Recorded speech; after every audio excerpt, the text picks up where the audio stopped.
Okay, तो अब जो हमारा इसका दूसरा पार्ट है, जो ह्यूमन रिसोर्सेज का दूसरा पार्ट है, हल्का सा अभी रह गया है। इसमें आपको ये समझने की ज़रूरत है कि जो दुनिया में पॉपुलेशन का पैटर्न है, यानी किस एज ग्रुप में कितने लोग रहते हैं और किस तरह से पॉपुलेशन में चेंज होती है, किस मुल्क की पॉपुलेशन किस रफ्तार से बढ़ रही है, किस रफ्तार से घट रही है।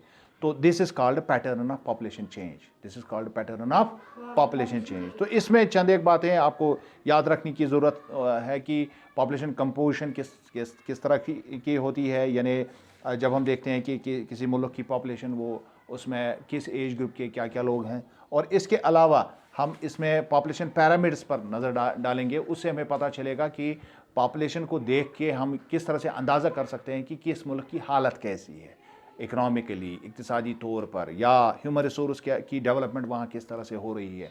तो ये एक इंडिकेटर होता है कि किसी मुल्क को अगर हम इक्तिसादी तौर पर जांचने की कोशिश करेंगे तो ये एक इंडिकेटर हो सकता है अगर हम उसकी पॉपुलेशन चेंज को देखेंगे या पॉपुलेशन पैरामीटर को उसके देखेंगे। समझ रहे हैं मेरी बात? तो let us see, some countries are showing high population growth, ये हम जानते हैं। कुछ एक में, चंद एक में तो बहुत ज़्यादा पॉपुलेशन आ रही है। और फॉर एग्जाम्पल कीनिया है, या इसी तरह यहाँ पर अब चूंकि चाइना ने बहुत सारे मेजर्स किए हैं, हालांकि चाइना में काफ़ी ज़्यादा पॉपुलेशन। इंडिया की भी हालत कोई अच्छी खासी नहीं है इस मामले में। हम हर साल एक ऑस्ट्रेलिया पैदा करते हैं, यानी इतनी पॉपुलेशन यहाँ बढ़ती है जितनी ऑस्ट्रेलिया में पॉपुलेशन है, उतनी पॉपुलेशन यहाँ एक साल में बढ़ जाती है इंडिया में। अब आप अंदाज़ा लगा सकते हैं कि वो कॉन्टिनेंट है एक, और ये एक कंट्री है।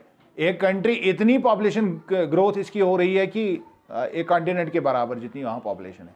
तो दिस इज़ वेरी अलार्मिंग, ये बड़ा ही मसला है। Some countries on the other hand are showing the growth in population. चंद एक में जैसे यूके है, यूनाइटेड किंगडम, जिसको आप इंग्लैंड वगैरह भी कहते हैं। Many European countries are declining in population.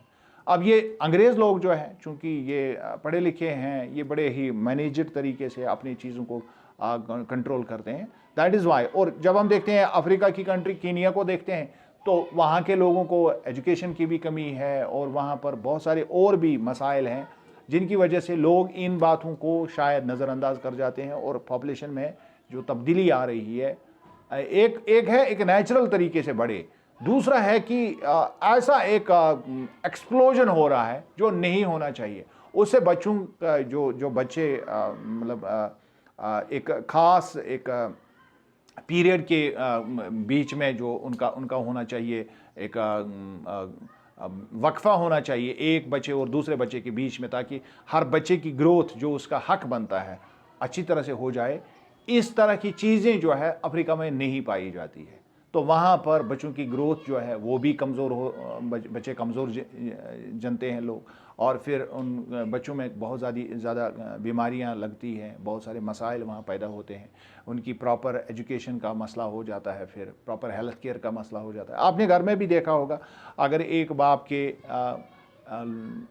4 बच्चे हो जाएं 4 सालों में, तो उसकी हालत कैसी होती है, अयाल ये प्रेशर श्वासन वो किस तरह से।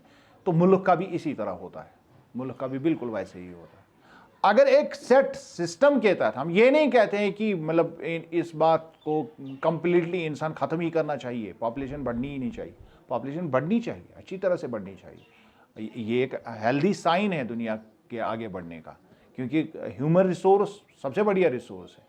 ये किसी को पता नहीं है कि जो बच्चा पैदा हुआ और जिस बच्चे को मैंने पैदा नहीं होने दिया वो क्या करता दुनिया में और ये क्या करता है। हो सकता है कि जो बच्चा नहीं आया दुनिया में वह साइंटिस्ट हो।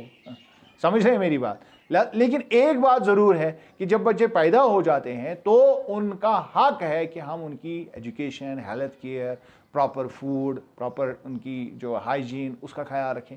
लेकिन जब घर में बहुत ज़्यादा बच्चे होते हैं तो ये सारी बातें नज़रअंदाज हो जाती हैं। यही मुल्क का भी हाल है, इसी तरह मुल्कों की भी हालत यही होती है। लेकिन अगर आप देखेंगे यूरोपियन कंट्रीज़, तो वहाँ पर लोग जो है इस मामले में बहुत ज़्यादा सेंसिटाइज हैं। वो इस मामले में काफ़ी हसास है। वो ये नहीं होने देते हैं कि एक बच्चा जो है वो पैदा हो जाए और उसके फ़ौरन बाद दूसरा बच्चा पैदा हो जाए और दोनों बच्चे जो है उनकी जो अब घर में उनका लालन पालन जो होता है वो अच्छी तरीके से ना हो। तो इस बात को वो बर्दाश्त नहीं करते हैं। लेकिन जहाँ हम थर्ड वर्ल्ड को देखते हैं तो वहाँ पर तो ये चीज़ें कोई कंसिडर ही नहीं करता है। इसीलिए हम देखते हैं कि हमारे यहाँ बहुत ज़्यादा परेशानी है इस मामले में। So now let us see population composition होती क्या है। The population composition of a country tells about age profile, इसमें एज प्रोफाइल आती है जब हम पॉपुलेशन कंपोजिशन पढ़ते हैं। दूसरा जेंडर, मेल फीमेल कितने हैं। तीसरा लिटरेसी, चौथा इसमें आता है लिटरेसी लेवल तीसरा आता है, और चौथा इसमें चौथा आता है हेल्थ कंडीशन, उनकी सेहत की हालत कैसी है। और पांचवा आता है ऑक्यूपेशन, काम क्या करते हैं। और सिक्स्थ जो इंडिकेटर इसका होता है पॉपुलेशन, दैट इज़ इनकम, उनकी इनकम लेवल क्या है, कमाते कितने हैं, कमाता कोई मुल्क जो है वहाँ के कमाऊ लोग कितने हैं, यानी जो कमाने के काबिल हैं, जिसको हम प्रोडक्टिव पॉपुलेशन कहते हैं। क्योंकि आमतौर पर हम देखते हैं घर में भी कमाने वाला एक होता है या ज़्यादा से ज़्यादा दो होते हैं, बाकी सारे डिपेंडेंट होते हैं। लेकिन इसका हरगिज़ मतलब नहीं है जो डिपेंडेंट है ये डिपेंडेंट ही हमेशा रहेंगे, क्योंकि या तो उनमें से वो डिपेंडेंट होता है जिसने अपना काम वो कर चुका होता है, बूढ़ा हमारा होता है घर में, तम सुंदुशी असली घर आसन, बहुत सारी चीज़ें उसने बना के रखी होती है। लेटर ऑन, अब पहले उसने वो जिम्मेदारी ली थी, अब हम उसकी जिम्मेदारी लेते, और अब आज हम ये जिम्मेदारी उठा रहे हैं, आगे चलकर हमारे बच्चे ये जिम्मेदारी उठाएंगे। तो ये सिस्टम इसी तरह चलता रहेगा। लिहाजा यहाँ पर इस बात को हम नज़रअंदाज नहीं कर सकते हैं कि डिपेंडेंट और जो प्रोडक्टिव पॉपुलेशन और डिपेंडेंट पॉपुलेशन जो है, इसका तनासुब सही ढंग से चलना चाहिए, तभी जाके उस घर में जो है हालत ख़राब नहीं होगी। और यही एक मुल्क के लिए भी अहम है, और मुल्क का भी यही हाल होता है। अगर मुल्क की डिपेंडेंट पॉपुलेशन ज़्यादा है तो इसका मतलब है जो प्रोडक्टिव पॉपुलेशन उन पर बोझ होगा। अगर वहाँ प्रोडक्टिव पॉपुलेशन ज़्यादा है तो डिपेंडेंट पॉपुलेशन कम है तो मुल्क खुशहाल होगा। समझ रहे हैं मेरी बात? सो दस the structure of the population is called population composition. लिहाजा इस तरह के स्ट्रक्चर को जो हमें ये सारे इंडिकेटर्स बताए, एज प्रोफाइल क्या है, जेंडर क्या है, मेल फीमेल रेशो क्या सही है, लिटरेसी लेवल कितनी है, कितने पढ़े लिखे हैं, कितने अनपढ़ लोग हैं, हेल्थ कंडीशन उनकी क्या है, और इनकी ऑक्यूपेशन और इनकी इनकम लेवल क्या है, ये सारी बातें हमें एक मुल्क की पॉपुलेशन कंपोजिशन को अंडरस्टैंड करने में मदद है। ये इंडिकेटर उसके होते हैं। और इसको हम पैरामिड्स के जरिए से, जो यहाँ पर आपके बुक में ये पैरामिड्स बनाए हुए, these are the pyramids, these are called population pyramids. Even क्या शमानन पॉपुलेशन पैरामिड, ये एक मैथमेटिकल या ग्राफिकल रिप्रेजेंटेशन है। It's a population of this population, यानी एक ग्राफिकल रिप्रेजेंटेशन इसकी है। Population pyramid is a graphical representation of population composition. इसी पॉपुलेशन कंपोजिशन की हमने, इसमें ये सारे इंडिकेटर्स होते हैं, चाहे आप एज ग्रुप का बनाएं, चाहे आप एजुकेशन लेवल का बनाएं, आप ये पैरामिड बना सकते हैं। In a population pyramid the total population is divided into various age groups. पूरी की पूरी सारी पॉपुलेशन को हम एज ग्रुप्स में तकसीम करते हैं। मिसाल के तौर पर हमने 0 से 5 तक बच्चों को रखा, 5 से 9 तक उसके बाद जो स्कूल गोइंग चिल्ड्रन है, उसके बाद 10 से 14 साल के जो मिडिल स्कूल में जाते हैं, समझ रहे हैं, उससे 14 साल से ऊपर जो हाई स्कूल्स में पढ़ते हैं या वही फिर काम कसब वगैरह वो सीखने के लिए जाते हैं। तो इस तरह के एज ग्रुप्स हम बनाते हैं ताकि हम ये पूरा सही इंडिकेट करें कि बिलो स्कूल एज कितने लोग हमारे पास है। जैसे आज हमारे यहाँ तलाश चल रही है, तो उसमें हम घर घर जाके सर्वे करते हैं कि बच्चे कितने हैं, कौन सा बच्चा किस स्कूल में पढ़ता है और उसकी एज क्या है, क्या वो वाकई स्कूल जाता भी है या नहीं जाता, वो सारे के सारे वायरस। क्यों? ताकि इससे ये पता चले कि लोगों की एजुकेशनल हालत कैसी है। तो सारे के सारे पैरामिड्स में ये सारे इंडिकेटर्स आप दिखा सकते हैं। हम इस गाँव का भी एक पैरामिड बना सकते हैं, इस तलाश का, कि यहाँ टोटल पॉपुलेशन जो है कितनी है, और उसके एज ग्रुप उसको अलग अलग तकसीम करके हम उनकी लिटरेसी रेट को निकाल सकते हैं, उनके एजुकेशनल लेवल को हम निकाल सकते हैं, या दूसरे तरीके से उनकी जो नॉर्मल कंडीशन है, हेल्थ लेवल, वो भी निकाल सकते हैं। उनसे पूछना है कि बच्चे सही सलामत है, क्या किसकी क्या परेशानी है, किसको क्या बीमारी है, कौन कितना सेहतमंद है। तो इससे वो इंडिकेटर हम बना सकते हैं। जिस तरह से हम एक गाँव का बना सकते हैं, इसी तरह एक मुल्कों का भी होता है। समझ रहे हैं मेरी बात? For each group the percentage of the total population is subdivided into males and females, और हर ग्रुप में मेल फीमेल, फिर बीच में आप इसको लाइन देख रहे हैं, ये मेल एक तरफ और फीमेल दूसरी तरफ दिखाए जाते हैं इस तरह से। The relative number of children below 15 age and the elderly of the age of 65 years. और इसी तरह हम जो नीचे जो है बॉटम में बच्चों को हम रखते हैं जो बिलो 15 होते हैं। बिलो 15 इस वजह से हम रखते हैं क्योंकि ये काम करने के काबिल नहीं होते हैं, अभी ये बिल्कुल रॉ हैंड होते हैं। और 65 ईयर के बाद भी आदमी काम करने के काबिल नहीं रहता है, तो ये वाला ग्रुप भी अलग रहता है। तो इस तरह से हम इनको these are known as relative number of these are known as dependent population. इसको क्या कहते हैं? Shows the relative number of dependents in the population. ये डिपेंडेंट्स होते हैं, यानी 15 साल से कम और 65 साल से ज़्यादा, ये गई डिपेंडेंट पॉपुलेशन। क्या गई है? डिपेंडेंट। क्योंकि अगर आपकी माँ, आप अभी सोचेंगे कि सर वो भी डिपेंडेंट है, वो डिपेंडेंट नहीं है, वो घर के सारे काम करती है। अगर आपके बाप को उसके लिए एक नौकर रखना पड़ेगा तो उसको 15,000 वो मांगेगा वो सारा काम करने के लिए। तो इसका मतलब आपकी माँ डिपेंडेंट नहीं है, वो कोई और काम कर रही है, वो शी इज अदरवाइज प्रोडक्टिव। अगर आपका बाप कमाने जाता है बाहर, लेकिन आपके घर का काम सारा कौन चलाती है? आपकी माँ। और इतना ही नहीं, बल्कि वो आपके खेत खलियान जो होते हैं, या ऐसे गैरी छोटे मोटे हम जो सब्जियां वगैरह उगाते हैं, उस सारे का सारा इंतजाम कौन चलाता है? वही चलाती है। तो एक और तरीके से वो अपनी जो है काम जारी रखती है और घर में हाथ बटाती है। इसी तरह सारे लोग 15 साल से आगे जितने भी बच्चे होते हैं वो भी घर में हाथ बटाते हैं काम में। और लेकिन 65 साल के बूढ़ों को तो काम कोई फिर बोलता नहीं है। हाँ, अब अगर कोई खुद से करना चाहेगा तो तब जाके हम ये कहते हैं ठीक है, वंश ये विचार मतलब जो पन्नी मर्जी करन। तो अदरवाइज 65 साल से ज़्यादा उम्र वाले लोग जो है घरों में बैठे ही रहते हैं। हाँ, अगर तिमन सेहत वगैरह इजाज़त दो, लेकिन ये बिल्कुल एक बहुत कम लोग होते हैं ऐसे जो 65 साल की उम्र के बाद भी काम के लायक होते हैं। The relative number of people in the working age that is between 15 and 65 years. और फिर जो वर्किंग एज वाला जो हमारे पास जो डाटा निकल आता है, 15 और 65 के बीच वाला इलाका जो है, ये हमारा वर्किंग ग्रुप है, ये हमारा वर्किंग ग्रुप है। और इससे इसी को हम प्रोडक्टिव पीपल या प्रोडक्टिव पॉपुलेशन कहते हैं। ये हमारे प्रोडक्टिव पॉपुलेशन होती है, इनसे काम लिया जाता है। मैं आपको काफ़ी दफ़ा बोलता हूं कि हम अक्सर बेशतर 15-20 साल के बच्चे को भी बच्चा ही कहते हैं। बच्चा इन द सेंस की जो हमारा बेटा होता है घर में, तो हम उसको कभी ये तसव्वुर ही करने नहीं देते हैं कि अब ये बड़ा हो गया, इसकी जिम्मेदारी है। तो फिर वो प्रोडक्टिव पॉपुलेशन का हिस्सा कभी बनता ही नहीं है। दैट इज वाई कि you are seeing people, they are roaming all about here and there. आप देख रहे हैं कि नौजवान हमारे इधर उधर सिर्फ घूमते फिरते हैं और घर में सिर्फ तरकारियाँ मतलब खाते हैं। बेके साउन मोबाइल खतर पास काम कुछ भी नहीं करते हैं।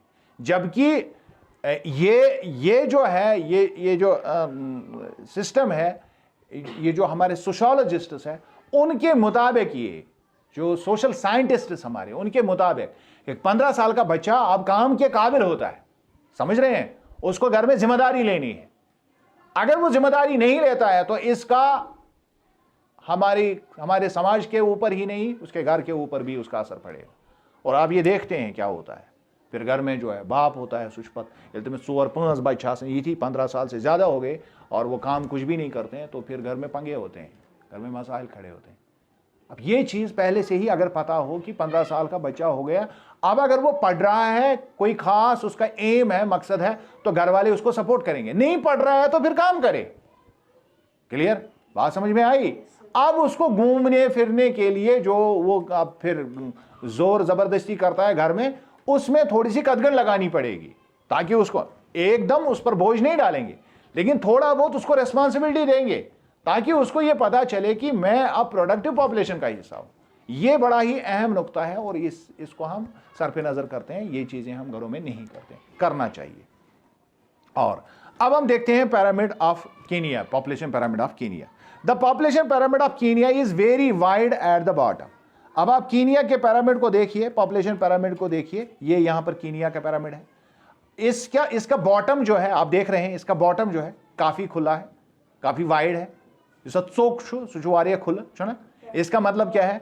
यानी जो बच्चों की पॉपुलेशन बहुत ज्यादा है, बच्चों की पॉपुलेशन बहुत ज्यादा है। पहले हम इसी बात को हल करेंगे, लेकिन टॉप पर आप देखिए, टॉप पर ये बहुत नैरो है, टावर की तरह है। इसका मतलब है बहुत सारे लोग पहले ही मर जाते हैं, बूढ़े नहीं हो पा रहे हैं। वो समझ रहे हैं मेरी बात? इसका मतलब है बच्चों को हाइजीन नहीं मिल रहा है, जो मैं अभी बात कर रहा था कि यहाँ पर क्या हो रहा है। तो अब आप देखिए, आपको आसानी हो जाएगी, बिल्कुल आसान तरीके से आप इसको समझ रहे हैं कि किस लेवल में बच्चे इतने पैदा हो गए, लेकिन फिर बड़े हुए बहुत कम, उससे बड़े और कम, उससे बड़े और कम, उससे बड़े और फाइनली जो बूढ़े हैं बहुत कम है वहां पर। तो इट इज एन इंडिकेटर कि वहां का हेल्थ केयर सही नहीं है। कहा था समझ? Okay, so it is narrow at the top. This means that while the birth rate is very high, इसका मतलब बच्चे बहुत पैदा होते हैं, so is the death rate, लेकिन डेथ रेट भी उसी हिसाब से, बच्चे मरते भी बहुत हैं, पैदा भी बहुत हो रहे हैं, लेकिन हेल्थ केयर की फैसिलिटी उनको नहीं मिल रही है, प्रॉपर फूड, प्रॉपर सैनिटेशन वहां नहीं है, तो मर रहे हैं बच्चे। A large proportion of people below 15 years of age show that the relative number of dependents is very high in Kenya.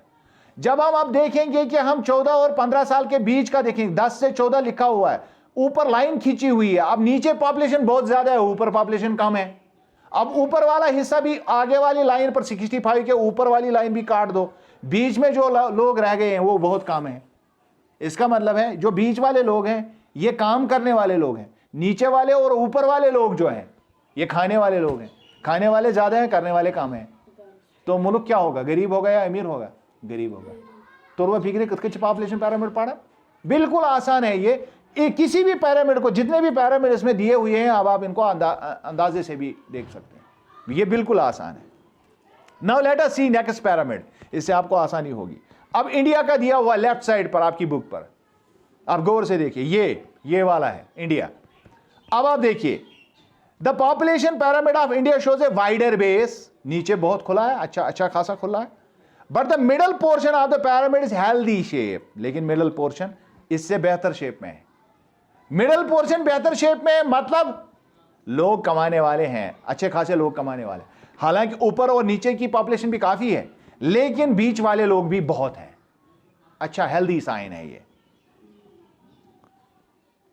The top is narrow, और ऊपर वाला हिस्सा जो है वो लास्ट वाला टॉप वो बिल्कुल नैरो है। इसका मतलब है लोग बिलो 65 एज में ही मरते हैं। कहता है समझ, यानी 65 से कम वाली एज में ज्यादा मरते हैं लोग। The top is narrow, this shows that there is sizeable proportion of people in economically productive age group. और इससे यह भी पता चलता है कि 65 के नीचे बहुत सारे लोग हैं, तो प्रोडक्टिव पॉपुलेशन हमारी बहुत है, बूढ़े बहुत कम है, डिपेंडेंसी उनकी कम है, लेकिन बॉटम काफ़ी वाइड है, जो कम एज वाले लोग हैं वो भी काफ़ी है, इन्हें पॉपुलेशन नीचे से काफ़ी आती है, ये भी शो करता है। This is a good sign for the economy of India as the number of dependents is not too much. लेकिन इससे हमें ये पता चलता है, जब ये नीचे वाले हिस्से जो है जो 10 से 14 और 5 से 9 जो है, जब ये ऊपर आ जाएगा तो हमारी पॉपुलेशन ग्रोथ जो है, जो प्रोडक्टिव पॉपुलेशन जो है उसमें इजाफा हो जाएगा, और ये एक अच्छी साइन है। इससे ये पता चलेगा कि फ्यूचर हमारा जो है, फ्यूचर में हमारे नौजवान बहुत ज़्यादा होंगे, काम करने वाले हाथ ज़्यादा होंगे, खाने वाले हाथ कम होंगे। ठीक है, now let us see another population pyramid, that is of Japan. अब देखिए बीच में कितना तगड़ा है, देख रहे हैं, है ना? लेकिन जब ऊपर, बहुत ऊपर हम जा रहे हैं, यहां पर ये टॉप पर नैरो नहीं है, यहां पर, हेलो, यहां पर ये टॉप पर नैरो नहीं है।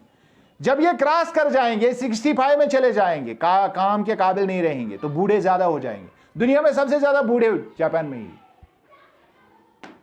इसका मतलब उनकी हेल्थ केयर वगैरह, वहां पर एक मसला और भी है, क्योंकि जब वहां बूढ़े हो जाते हैं तो वहां के लोग उनकी पूजा करते हैं, फिर वहां बूढ़ों की पूजा होती है, माँ बाप की पूजा करते हैं वो लोग बूढ़े होके, उनका घर में एक तरह से वो स्थान बनाते हैं, और फिर सुबह शाम उनकी देखभाल करते हैं, अच्छे अच्छे खाने सामने रखते हैं, पूजा करके चले जाते हैं अपने काम पर। तो ये ताओइज़्म में एक कॉन्सेप्ट है, जो माँ बाप जो है ये भगवान बन जाते हैं अपनी अधेड़ उम्र में। ये अच्छा कॉन्सेप्ट है उनका। ये अलग बात है कि पूजा करनी चाहिए या नहीं करनी चाहिए हमारे एतबार से, वो अलग चीज़ है, लेकिन ये कॉन्सेप्ट बहुत अच्छा है। और वहाँ के बूढ़े जो है काफ़ी उनको इज्जत दी जाती है समाज में, और उनको इतनी इज्जत दी जाती है कि भगवान समान उनको घर में रखा जाता है। तो हमारे यहाँ से बिल्कुल मुनफरिद उनके ख्यालात हैं इस मामले में। The population pyramid of Japan shows a wider middle, बीच में काफी वाइड है, एंड नैरो बेस, और नीचे कम लोग आ रहे हैं, ठीक है। The relative size of dependent population is less, नीचे और ऊपर वाले लोग कम हैं, बहुत सारे कम हैं, दो लाइनों के बीच में ज्यादा है, यानी 15 वाली लाइन और 65 वाली लाइन के बीच में लोग ज्यादा है, ऊपर नीचे कम है, डिपेंडेंट पॉपुलेशन कम है, प्रोडक्टिव पॉपुलेशन ज्यादा है। लेकिन मसला है, मसला क्या है?